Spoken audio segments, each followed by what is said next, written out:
ഉയിർപ്പ് അഞ്ചാം ബുധൻ. വിശുദ്ധ യോഹന്നാന്റെ സുവിശേഷം 3-ാം അധ്യായം 1 മുതൽ 8 വരെയുള്ള തിരുവചനങ്ങളുടെ വിശകലനം. നിക്കോദെമോസിന്റെ സന്ദർശനം.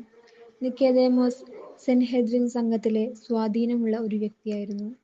യേശുവിനെ വധിക്കാൻ ആലോചന നടത്തുമ്പോൾ യേശുവിനു വേണ്ടി ശബ്ദമുയർത്താൻ മുന്നോട്ട് വന്നതും മൃതശരീരം സാബത്തിന് മുമ്പ് കുരിശിൽ നിന്നിറക്കി സംസ്കരിക്കാൻ അനുവാദം വാങ്ങിയതുമൊക്കെയുള്ള കാര്യങ്ങൾ നാം വായിക്കുന്നുണ്ട്. എന്നാൽ അവന്റെ യേശുവുമായുള്ള ആദ്യ സംഗമം അന്ധകാര ശക്തികളുടെ പ്രവർത്തനത്തിന് അനുയോജ്യമായ രാത്രികാലത്തായിരുന്നു.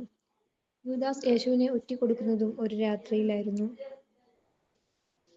യോഹന്നാൻ 13:30. ലോകത്തിന്റെ പ്രകാശമായിട്ടാണ് യേശു വന്നത്. എന്നെ അനുഗമിക്കുന്നവർ ഒരിക്കലും അന്ധകാരത്തിൽ നടക്കുന്നില്ല, അവന് ജീവന്റെ പ്രകാശമുണ്ടായിരിക്കും. പ്രകാശം പൂർണ്ണതയുടെയും നന്മയുടെയും അടയാളവും രാത്രി അപൂർണ്ണതയുടെയും തിന്മയുടെയും അടയാളമാണ്. യൂദാസ് ഒരു രാത്രി നന്മയിൽ നിന്ന് തിന്മയിലേക്ക് കടന്നുപോയപ്പോൾ നിക്കോദെമോസ് രാത്രിയുടെ അന്ധകാരത്തിൽ നിന്ന് നിത്യവെളിച്ചമായ യേശുവിലേക്ക് കടന്നുവന്നു. യേശുവിലേക്ക് കടന്നുവരിക എന്നാൽ വിശ്വാസത്തിലേക്ക് കടന്നുവരിക എന്നാണ് അർത്ഥം. വിശ്വാസിയാകാനുള്ള യോഗ്യത വെറും ഏറ്റുപറച്ചിലല്ല, അതൊരു വീണ്ടും ജനനമാണ്.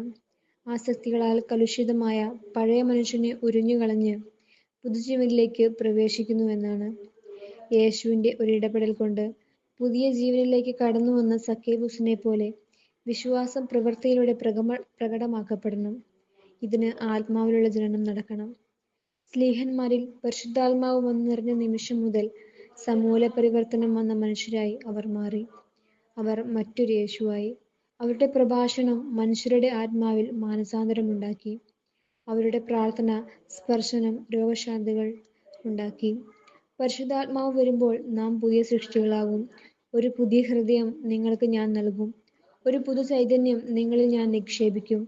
നിങ്ങളുടെ ശിലാഹൃദയം എടുത്തുമാറ്റി മാംസളഹൃദയം ഞാൻ നൽകും. എൻ്റെ ആത്മാവിനെ നിങ്ങളിൽ ഞാൻ നിവേശിപ്പിക്കും. അറിവും വിജ്ഞാനവുമല്ല, ആത്മപ്രേരിതമായ പ്രവർത്തനമാണ് ആത്മാവിൽ ജനിച്ച മനുഷ്യന്റെ ലക്ഷണം.